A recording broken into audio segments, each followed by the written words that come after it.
Want a huge deal on a large pizza? For a very limited time at Donato's, buy any large pizza and add a large one-topping pizza for 50% off. Yes, half off. Use promo code HALF. Donato's, gotta love more. The Sports Desk at the Columbus Dispatch presents the BuckeyeXtra Basketball Podcast. With your host, Ohio State basketball beat writer Adam Jardy. Brady Batista's give me the run. Here it goes. Up and away. Slam jam bam. And now he does a little dance. Now, the BuckeyeXtra Basketball Podcast. Hello, everyone. This is Adam Jardy from the Columbus Dispatch. Today is Sunday, March 15th, 2026. It's my official duty to welcome you into episode 543 of the BuckeyeXtra Men's Basketball Podcast. Welcome to Jubilation City. It's Sunday, March 15th. We all know what that means. If you listen to this podcast, you know what that means. It's Selection Sunday. What a day. Just the absolute best. It's almost over at this point. It's inching toward midnight here, and I've written a whole bunch of stuff already to dispatch.com, and there are all of the things to write here in the next couple of days. We got a lot to dissect. We got a lot to get into. What a long day this ends up being.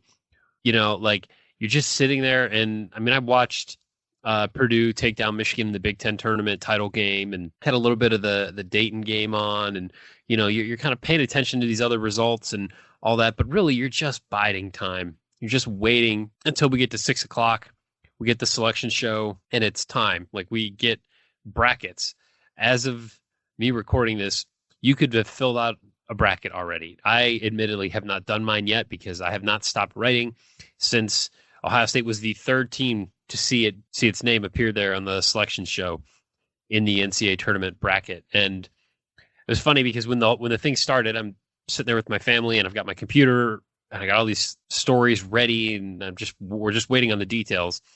And I said, you know, there's a pretty good chance that we're going to get Ohio State's spot in the bracket very early, because a lot of the projections leading into this continue to show that Ohio State would be drawing a potential second round matchup with number one overall seed Duke. And knowing that the number one overall seed will be the first seed announced, and as they start unveiling the bracket, I was like, we'll probably get Duke, then Duke's opponent, and then Ohio State and another team in the 8-9 game. And sure enough, I mean, within a minute of the bracket starting to be unveiled, there it was. Number 8 seed Ohio State, essentially seemingly dead in the water 3 weeks ago after that loss at Iowa. Number 8 seed will take on number 9 seed TCU in Greenville, South Carolina on Thursday, March 19th. So we have learned since the selection show, that will be the first game of the round of 64. I personally, selfishly, don't love that. Someone's got to play the first game. Someone's going to be the first team to lose. So whoever is going home from Greenville on Thursday will be the first team in and out of the NCAA tournament. I've always just kind of thought, like, the way things are staggered, you know, there's another game like 25 minutes later, and then like we get into that just absolute peak college basketball experience that Thursday and that Friday of just games all day long.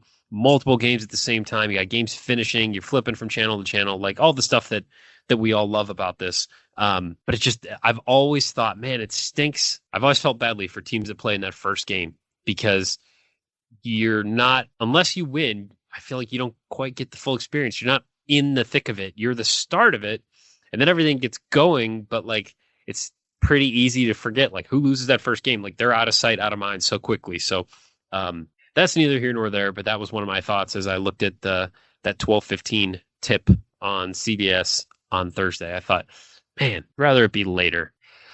So we spoke with Ohio State men's basketball coach Jake Diebler via Zoom at about 6:45, so 45 minutes or so after the selection show began.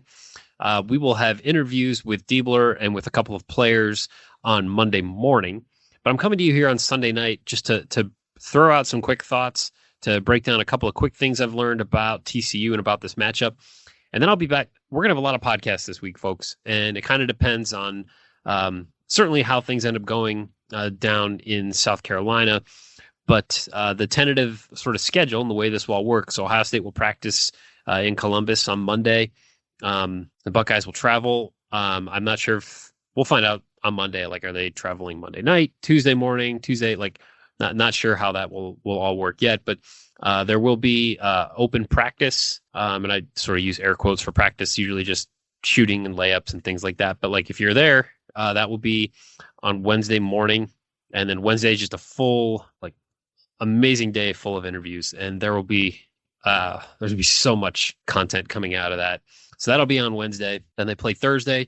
They win, interviews on Friday, and then a assuredly showdown with number 1 seed Duke on Saturday in South Carolina. So that's with all that in mind. Like I will podcast again Monday night, kind of breaking down a little bit more like intel on TCU and what we learned from interviews on Monday, and kind of taking a better overall look at the tournament as a whole and how Ohio State fits into it, because I've not really gotten to dive into it just yet. Just really been focused on this Ohio State TCU matchup. So another podcast Monday night. I'll be traveling Tuesday. Podcast Wednesday. Podcast Thursday. It very quickly could become daily podcasts. So stay tuned for all that. Great time to be dialed into the podcast.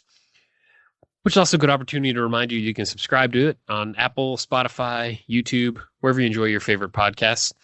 If you do subscribe, you'll automatically get the newest ones just as soon as our man Patrick Flaherty, the Podfather, can grab them and publish them for us. He's going to be working some extra hours this week dealing with me. But if you subscribe, you'll automatically get the latest ones. And while you're subscribing or downloading, please leave a review. Please click 5 stars. And please consider telling a friend. Great time of year to introduce them to the podcast. Hopefully you don't get sick of my voice by the end of the week, and hopefully I still have a voice. Donato's is legendary for putting so many toppings on their pizzas, but just wait till you hear what they're taking off. For a very limited time, when you buy any large Donato's pizza, you can add a large one-topping pizza for 50% off. That's right, half off. You order using promo code HALF. Order your favorite large Donato's pizza and add a large one-topping pizza for half off today. Donato's, gotta love more. So, Ohio State, TCU. Well, we're all dying to know, what do the analytics tell us about this matchup? Who's favored in this game? So, in the immediate aftermath of the bracket being announced, evanmia.com, which is an awesome analytics website, gives Ohio State a 64.4% chance to win, and also then gives Ohio State a 7.9% chance to reach the Sweet 16, which is, I felt, of note. Ken Palm predicts 75-72 Ohio State, 61% chance for Ohio State victory. And then CBS had one of its, I'm not sure what show it was, like if it was at the latter part of the bracket reveal, when at that point I was already doing interviews, or if it was something else, but they were picking like potential dark horses in each region and gave Ohio State an 11% chance to reach the Elite Eight, which I thought was interesting. So it's an interesting situation. And it's like, you don't want to look too far ahead, certainly. But as someone who, as those of you on the podcast know, grew up a Duke fan, I do follow, that's the team I follow as closely as any team that I'm not paid to follow. And the Blue Devils are dealing with some significant injury issues. And there's not a real clear understanding yet if like big man Patrick Ngongbo is going to be back or not. And it didn't slow down the Blue Devils in the ACC tournament, as they captured the whole thing and won the regular season and the conference tournament. And just, I mean, they're really, really, really good. But it is interesting noting that they could potentially be down 2 of their main rotation players as the tournament gets underway.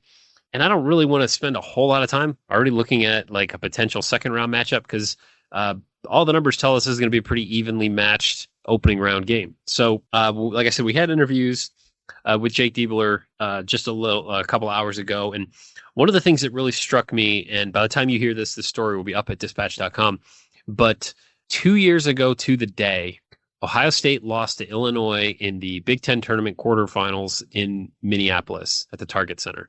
And that ended like that run for, it was like, man, if the Buckeyes could maybe win this game and maybe one more, but certainly if they win this one, like they were making an interesting at-large case with Jake Diebler as the interim coach. Ohio State entered that game 6-1 with him at the helm, including obviously that massive win against Purdue. And you went into that game thinking like, boy, where is this headed? And then suddenly Terrence Shannon doesn't get called for a foul. Ohio State does. Things change, and they lose by 3. And I can just remember sitting in that locker room or standing in that locker room, talking to a couple of players. Nobody knew at that point, like, what's next? Like, the crown hadn't been invented yet. It's like, were they going to play in the NIT? Would they not? You know, they were still kind of holding out hope for an NCAA tournament berth. Who would want to play in the NIT? Who would be coaching? Like, at that point, I was hearing pretty definitively that they were moving in the direction of Jake Diebler. But nothing was official. Nothing, like, he hadn't interviewed yet. And we had this conversation with Diebler in the locker room. And I, for some reason, I can remember him sitting, and there were these blue lockers. I don't remember why that sticks out so vividly. But he looked tired. And like at that moment, like it was all kind of finally starting to sink in a little bit of like what the previous, month had been since taking over for Chris Holtmann on Valentine's Day. And, throughout, Jake had been consistent with his approach of like just trying to, as he would always put it, serve the program, serve those players, and do everything he could to best like steer them in the best direction that he could. And so the obvious question that got brought up was like, do you want to make a case for yourself to be the full-time coach and things? And he said he didn't know. He was just like, I'm just focused on my players. He's like, appreciate the question. There'll be a time and a place for that. Like right now, I just want to like, we'll process this and we'll go home and then kind of figure it all out. And it was literally the next day that he became the head coach. And between that conversation and him becoming the head coach, they went to his house, there was an interview, blah, blah, blah. But it really struck me that it was 2 years to the day that Jake Diebler coached his last game as Ohio State's interim coach. Ohio State was announced as part of the NCAA tournament for the first time in his tenure.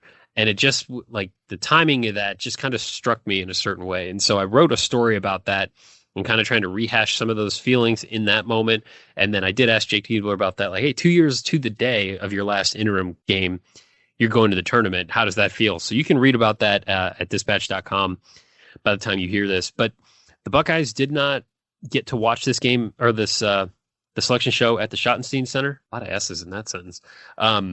Just one of the things that comes with having a multi-purpose facility as your basketball arena is that the state wrestling tournament for Ohio, state high school wrestling tournament, and there was literally nowhere to do it. Couldn't do something with fans or with reporters, or like there wasn't even somewhere to like do interviews. That's why we did a Zoom with Jake Diebler. As an aside, I remember Thad Matta saying he always enjoyed when the state wrestling tournament was at the Shot because it was like the only time he could walk through the building and nobody knew who he was. Which I always thought was a funny visual. But so Ohio State was at some private club place in Central Ohio. They did film it and post clips to the social media channels of like what it was like when their name was announced, but like there were no outside reporters with the team. So we did this Zoom with Jake Diebler, and just wait, what's your immediate reaction? And he said it was really exciting. This team's overcome a lot to get to this point. Not just get to this point, but be playing our best ball late. It's a blessing. He said, I'm so thankful for this group of men, both our team and our staff that's been assembled, for their resiliency all season that they've showed, how hard they've worked. This is a payoff moment, but we want to keep this momentum going. Now, this was a talking point throughout the 20-odd minute interview that we had with Diebler. And I did write this from Chicago that so you lose the game to Michigan, a tight game, in it right down to the end. You had won 4 straight coming in. You like the momentum you're playing with. Like, does the result change that? And the resounding answer from everyone that I talked to was no. They still felt, they came up a little short, but they felt confident about the way they've been playing, the direction of things this season, the belief that they're still, they're going to put together a run come March Madness. That was repeated a lot here in what we talked about with Jake Diebler. So he talked about, or he was asked about like having veteran guards in the backcourt and like what a difference that can make. He said, I think we have one of the best backcourts in the country. He said, make no mistake, gives you a sense of confidence as a coach when you go into a game and have this level of guard play in your team. He said Taysom's even added some value to that. Devin on the perimeter has added some value to that. We've got some versatility in our backcourt, and certainly Bruce and Junie have led the way with that. This is when great players step up and have a chance to do something special. We'll lean on those guys. This is a team that is, it doesn't sound like there's anything injury related that will hold back like Taysom Chapman for this, or Christoph Tilley. Obviously, he had to leave the Michigan game there in the final minutes. He was able to come back in, but Diebler said, we utilized today for a couple guys to limit what they did on the court. We kept it light. He said Tilley got a little banged up at the end of the Michigan game. So we had some guys who utilized today to get healthier, but I feel like come Thursday, we're going to have everybody available. That's nice as a coach to feel good about that going into a game like that. He said, we're still going to utilize the successful lineups we've had recently, but if the game presents itself, getting guys in there in situations where they can impact winning, because that's all that matters. Said everybody's been dialed into that. So it's probably worth noting that very clearly says that Diebler has definitely tightened the rotation here during this stretch where Ohio State's been playing better, and I would imagine that to continue. So even though, yes, they should have literally everybody minus Josh Ojanwuna, everybody else, and Miles Hero, who's out redshirting, but they're going to be healthy, and that doesn't mean that everybody's going to play, but they're going to have everybody healthy. He talked a lot about momentum and what a team needs to make a run this time of year. He said some teams are trying to reset. We're trying to keep going. We don't need a reset right now. We need to keep pressing as far as this momentum we've gathered down the stretch of the season. I think that's a great place to be. He said, when you see teams every year make runs in the tournament, certainly you've got to have really good players, but the chemistry is critical. This is the biggest stage, is what you work for all season long. He talked about the growth. He said, we're all about growth. Felt this was a team that if we could keep our approach and our mentality in the right place, we were going to get better as the season went on. And I felt like we were going to get better quickly. Now, some of that was impacted by the lineup issues we had. And I think our toughness and resiliency showed while we were going through some of that. That maybe stunted some of our growth. But once we got everybody healthy, I don't have a question in my mind if we were going to respond or not after the Iowa game. I knew we would, because I know what we're made of. I know what our program's about. So we were able to get most everybody available and get better because we just kept focused on one day at a time. I hate talking about one day at a time. I hate that as an answer. It's so cliched. It's so boring, but it certainly has been a thing for this team. And it's something that they have lived that, it seems, as well as, any team in recent memory, really, when it comes to Ohio State. So that's what we learned from interviews today. Let's turn our attention a little bit here to TCU. I did listen to Coach Jamie Dixon had a press conference, and three players also had a press conference. The whole thing lasted 16 minutes. Wasn't a whole lot to glean from it, which honestly, you can't really be expected to learn a whole lot about your opponent when it's been less than an hour since your opponent was announced. But looking at TCU as a whole, I did think it's interesting, their schedule and some of these results really pop. I mean, it starts with TCU opened its season with a 4-point home loss to New Orleans. And that is a New Orleans team that finished the year 15-18 overall in the Southland Conference. Went 12-10 in conference play, but lost at home by 4 to New Orleans, and then lost at home by 4 to Michigan 11 days later. That was one of those early results where it's man, is Michigan going to be any good? What is this team? And then, obviously things flipped pretty quickly for Michigan, but in the non-conference here, TCU lost by 4 to Michigan. It beat Florida by 4 on a neutral. So Florida, number 1 seed. It beat Wisconsin on a neutral. And those two games, that was the Jenny Craig Pavilion, which is in San Diego. So I don't remember exactly which Feast Week tournament that was. But 2 wins there, and then came home and lost to Notre Dame in overtime by 2. Obviously a team that Ohio State beat. The Horned Frogs opened Big 12 play with a home win against Baylor, lost by 4 at Kansas in overtime. It was a 4-game losing streak in January that dropped TCU to 11-7 overall, 1-4 in the league. And then TCU won a pair, lost a pair. So after a 87-61 loss at Colorado on February 1st, that dropped TCU to 13-9 overall, 3-6 in the Big 12. TCU lost just one more game the rest of the way in the regular season. That was a 82-71 loss at UCF on February 17th. So otherwise, That is a TCU team that closed by winning 8 of its final 9 games in the regular season. Beat West Virginia 60-54. That's another common opponent there for Ohio State. Won at Texas Tech on March 3rd. Bowed out of the Big 12 Conference Tournament with a 78-73 loss to Kansas on Thursday in the quarterfinal round. So just like Ohio State did, won the first game, lost the second game in the conference tournament. This is a TCU team that is 43rd at KenPom. Offensively, number 81 adjusted offensive efficiency, 22nd in adjusted defensive efficiency. So this is a defense-first team that in Big 12 play is rated the number 7 scoring defense. It was the number 10 scoring offense in the 16-team Big 12, but number 7 in defense. 4th in steals, 3rd in turnover margin, 8th in rebounding margin. When you look at like the Big 12 stats for the season, team stats, TCU's just like in the middle of a lot of them, just very middle of the pack when it comes to its Big 12 numbers. They offensively, there's some challenges there. TCU's 13th in free throw percentage, so when they get fouled, they don't hit a lot of them. 13th in field goal percentage, 15th in three-point percentage. TCU makes 33.1% of its three-pointers. I do think that is an area that is going to be worth monitoring as we get closer to the game because so TCU's best three-point shooter, Xavier Edmonds, 41.2%. He only took 51. He's one of their bigs. So he's 21 of 51 on the season. Jaden Pierre is one of their guards. He shoots 36.2%. He took 141 threes. He made 51 of them. So that's the guy that shot the most. He's taken 141 of them. Bruce Thornton took 150 and made 40%, 60 of 150. John Mobley took 225, 94 of 225. So he shot 41.8%. So Mobley shot 225 threes. That's more than a quarter of the total number of threes that TCU's entire team took.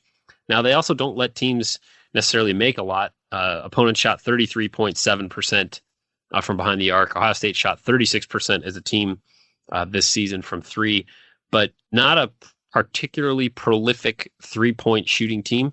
These Horned Frogs. They are 223rd nationally in three-point field goal percentage. They're 187th in two-point field goal percentage. They make 51.6% of their twos. 243rd in free throw percentage. And when it comes to like percentage of points, like where they come from, 249th in three-point in percentage of points from three-point range. So they do get 21% of their points from the free throw line. That's 105th nationally. So strength of schedule. This is a team that finished 53rd in overall strength of schedule, but 333rd in non-conference strength of schedule. For point of comparison, Ohio State's strength of schedule, Ohio State finished 22nd overall in strength of schedule and 236th in non-conference strength of schedule. So yeah, the Buckeyes played some crummy teams in the non-conference, but TCU played more. One thing that's going to be really interesting to me is having not watched, admittedly, any TCU basketball yet as of recording this. I'm only going off of what I can read, what the analytics tell me, what some of these numbers tell me.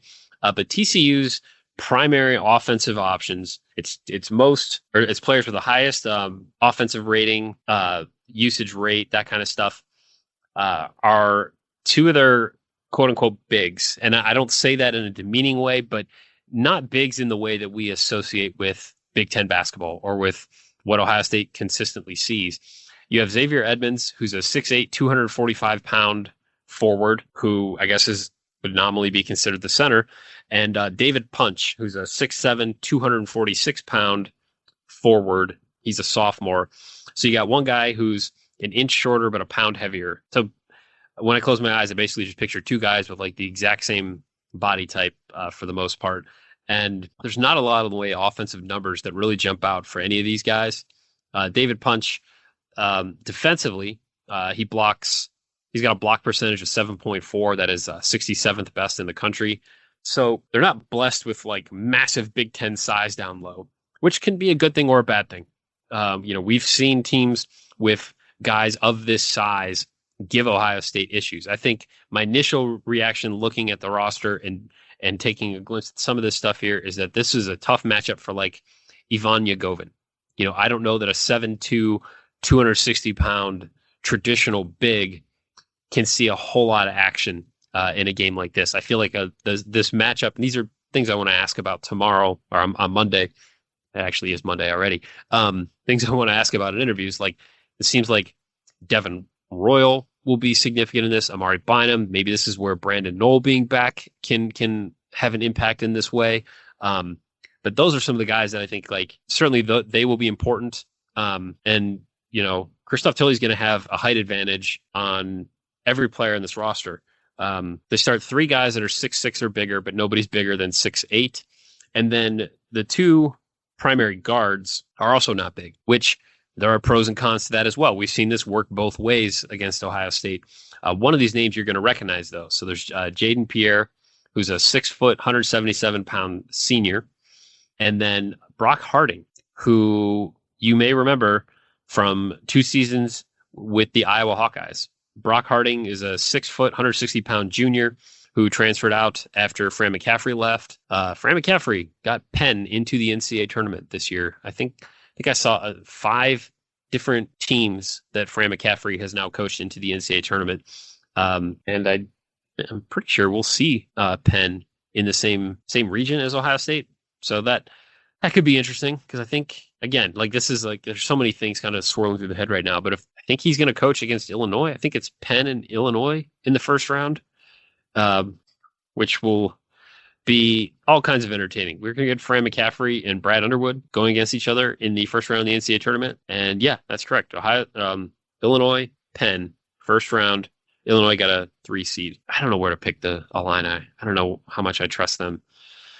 Anyway, as far as Brock Harding goes, probably worth pointing out last year when Iowa ended Ohio State's season, a game short of making the NCAA tournament, he had 15 points in that game and just hit a couple of big threes that really frustrated Ohio State and gave the Buckeyes issues last year. So something to keep in mind as far as that matchup goes. Xavier Edmonds, they're the leading scorer for the Horned Frogs, second leading scorer. So David Punch leads the team 14.3 points and 6.7 rebounds. And then Xavier Edmonds is second on the team, 12.6 points, 6.6 rebounds per game. So essentially identical rebounding numbers. Punch averages a little less than 2 points a game more than Edmonds. And Edmonds does shoot a little bit from 3. Punch, he's 11 of 43, 25.6%. But Edmonds is a junior, but he spent the last 2 seasons at Salt Lake Community College. He was the number 1 JUCO player in the nation this past year, according to JUCOrecruiting.com. And in the interview clip that I watched, Brock Harding was talking about Edmonds and Punch. And he said, I think our team matches up well with Ohio State. It's hard to match up with our big guys down low. We've got a lot of great options to throw at them. I don't think there's any team that has 2 big guys as dominant as we have. I don't think any team can stop them. So that seems to really be where a lot of TCU's offensive options come from, and certainly where a lot of the scoring comes from. Kind of a scoring by committee. When you look at it, there are 7 players averaging between 8 and 14.3 points per game. So, and those players all average between 21.4 and 31.7 minutes per game. Brock Harding leads the team in minutes per game, and he has nearly a 3-to-1 assist to turnover ratio, 188 assists, 63 turnovers. So that's like the quick intel I've been able to start to gather here. And I guess my final thing that I'll leave us with before I wrap this one up and go write some more stuff, because I guess it's that time of year too where it's like anything you want to write, you got to write it now. Because like I could be coming on here in 4 days and talking about how the season's over. Like that's where we are. And certainly the odds would tell us that I will be coming on to a podcast in 6 days talking about how the season is over, because the odds would tell us Ohio State is, if it gets past TCU in the first round, is going to run into the number 1 seed. And number 1 seeds do lose to 8 or 9 seeds. It's it's not incredibly common, but it was just 2 years ago. Excuse me. I'm losing like track of what year it is, but it was in 2023 that number 1 seed Kansas took a 72-71 loss to seed was Arkansas that year? 8 seed Arkansas. So Arkansas beat 9 seed Illinois in the first round and then took down Kansas in the second round. So it happens. It's not incredibly common. And the odds would tell us that Ohio State has more than a 0% chance that it's going to be going to the Sweet 16 for the first time since 2013. So it's more than a 0% chance, but not great odds. This is a tough draw overall because you do get a tough DC or a TCU team that can present some mismatches, and certainly I would think cause some issues with maybe some versatility and some size, or some versatility that makes up for some lack of size. But I do think overall we've seen Ohio State score on just about everybody, and this is an Ohio State team that continues to play with a really high level of confidence. And I think every coach in America is probably going to tell you that like they feel really good about their chances going into March, and once you're in the tournament, anything can happen, and all those things are true. But I was looking at not just at barttorvik.com, but there's another website I've mentioned on here before, but Haslametrics, and for whatever it's worth, we talk about momentum. How do you define this stuff? So according to Haslametrics, Ohio State is currently 17th nationally in momentum, which, that kind of tracks. I think that measures up to what we've seen here since that Iowa loss. So Ohio State's 17th. TCU is 44th. So that would seem to give a little bit of an edge to the Buckeyes. And then the other thing that I think is worth pointing out, in addition to that, so since March 1st at barttorvik.com, when you look at just games played between March 1st and right now, Selection Sunday, Ohio State has played as the number 4 team in the nation. And what's unfortunate for the Buckeyes is that Duke has played as the number 3 team in the nation since March 1st. And I'm going to see the website. You could tell, like, okay, the selection show is over, the brackets are final, and everyone is using, like, Bart Torvik was struggling for a couple of minutes because I think everybody in the world that has to write about these teams was using it. Marriott.com was struggling, which was, well, if you know, you know. But so Ohio State, again, in this stretch since the start of March, Ohio State's played as the number 4 team in the country. TCU's at 20. So we're not talking about a huge drop off here. And these are certainly 2 teams that have hit their stride late, playing some of their best basketball in what every coach will tell you, the most important time of year. So not a whole lot else to say about it at this moment because we've got to spend some more time digging into it. And like I said, we'll have more interviews on Monday. So we'll get into all of that stuff here on the Monday Night Podcast. I'm going to wrap this one up now before it goes too long and before I ramble any further. But we're here, man. It is NCAA Tournament week. It is March Madness. I hope you're as excited as I am. Like, I love this time of year so much. I will be doing my Beat the Beat Writer bracket challenge. So look for that here. I'll be posting that link to all of the different websites that I populate. And I will have all that out for you, hopefully here Monday morning as well. Winner of the challenge, as always, you're welcome on the podcast. You can come on. We can talk about whatever you want. Dave Lusk came on last year, and we had a great time. And maybe he'll be repeat guest. Let's put it that way. Guest, visitor, I guess both of them work. I need to go to bed, but I got to write more. So as always, you can send along your questions, your comments, your love notes, your hate mail, and otherwise constructive criticism to me at Adam Jardy on Twitter or ajardydispatch.com. Thank you again for listening. Thanks to Patrick Flaherty for getting this out to you all. I'll be back with you tomorrow. So look for another podcast in your feed. I'll record it Monday night to be there for you on Tuesday morning. So until then, be kind, take care, fill out your brackets, and we'll talk soon. Donato's is legendary for putting so much on their pizzas, but just listen to what they're taking off. Right now, buy any large pizza and add a large one-topping pizza for half off. Use promo code HALF. Donato's, gotta love more. Be sure and subscribe to the BuckeyeXtra podcast in the iTunes Store, the Google Play Store, or on Stitcher.